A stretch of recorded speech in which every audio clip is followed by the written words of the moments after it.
Well, hello everybody, and welcome back to FleetMeet. This is our third episode, and today we will talk about inflationary pressures. Yeah, and this is Mike Antich, and I'll be giving the perspective from the North American market. And my name is Hans Damen, and I'm representing Fleet360.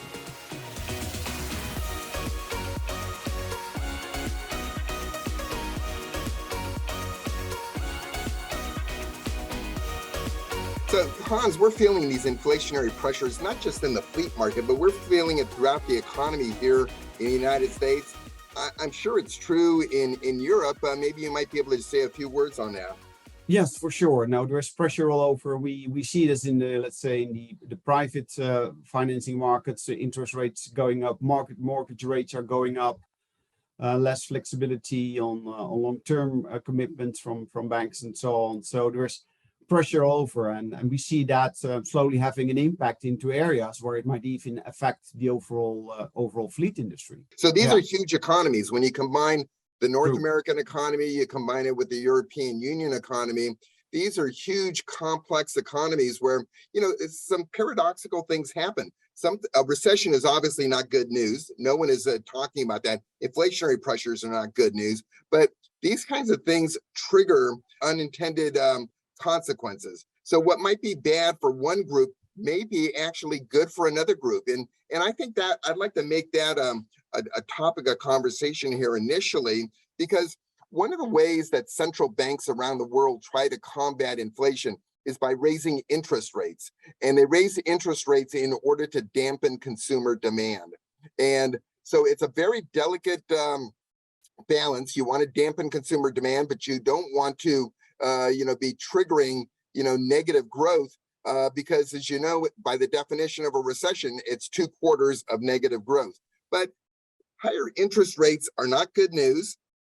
But True. in fleet market, there may be some benefits that happen out of this. So when you look at higher interest rates for the retail buyer, that's obviously going to produce a damping of demand among buyers of retail vehicles. And right now, only 18% of the American population can afford to buy a new vehicle.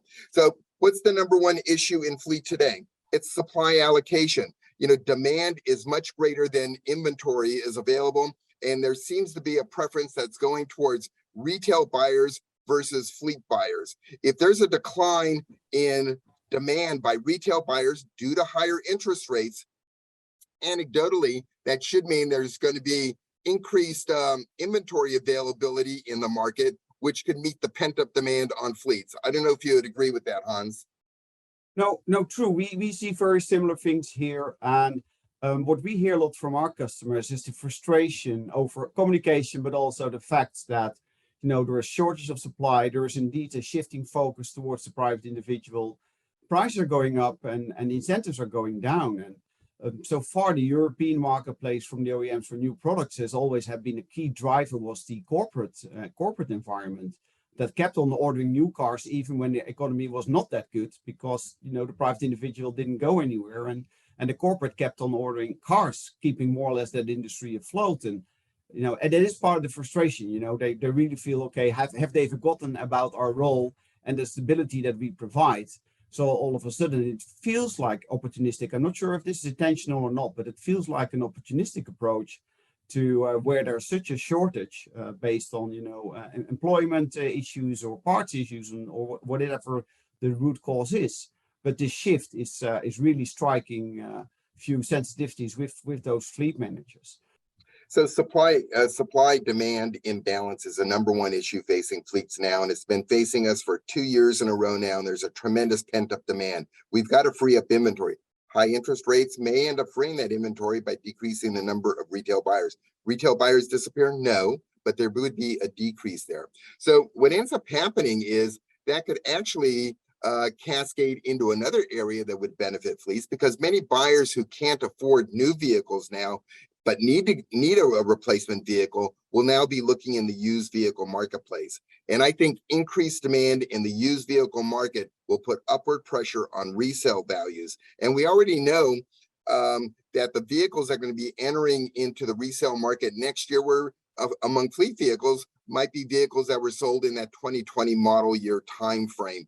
And we know that there was a decrease in the number of new vehicles sold in 2020. Likewise in 2021, likewise now in 2022 model years. So that means there's going to be less used vehicles available in the market. That's all going to put upward pressure on used vehicle values. But the other element that we notice here in Europe, of course, increasing interest rates will have an impact on the most popular way of funding fleets, which is full operational leasing. So that has a direct impact on the bottom line of the corporates that use that product. We also see is that the beneficially for Europe, and I would love to hear from you how that is kind of impacting the US market. Because of this huge drive to reduce CO2 emission levels, although our fuel prices are very high, the increase is not as fast as it currently is in the US. And also the overall budget impact is less in Europe because of the fuel economy of the cars that we are using. Mm-hmm.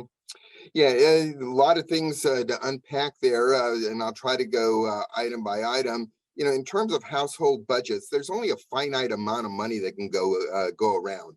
And as you mentioned, interest rates will be increasing not only with automobiles, but across the board. Just today, today being June 16th, it was announced that the 30-year fixed interest rate for home mortgages in the United States went over 5+%.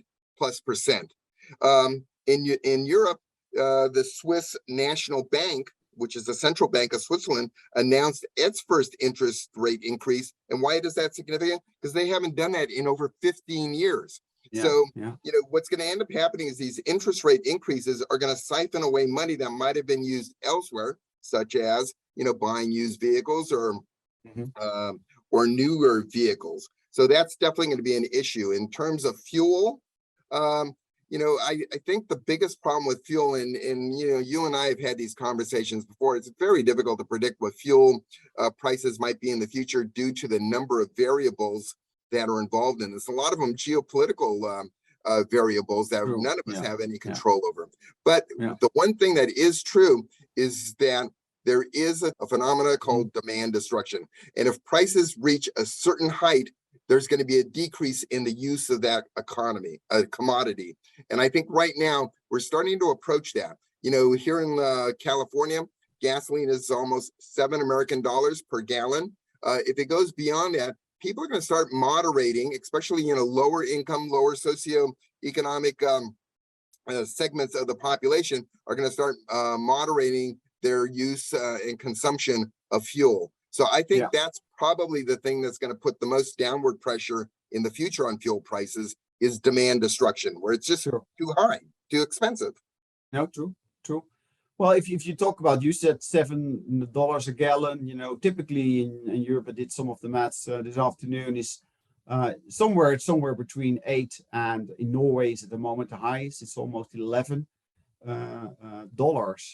a gallon. So yeah, it's high, but as I said, it's less of an impact for fleet cost because of the fuel economies of the car, and also we've seen a reduction in mileage, business mileage driven post-COVID, and that has an impact too.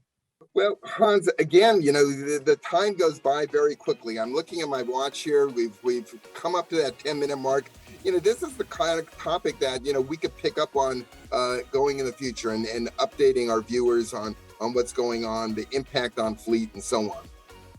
Indeed, very much. Well, I appreciate the input. It's interesting to see that some of the impacts are so different between the US and Europe. So what I do wish for US is that electrification and so on is going to help you to mitigate a bit the risk on fuel costs, etc. Well, a lot of people are saying that these higher fuel prices will be a further stimulus towards the adoption of EVs.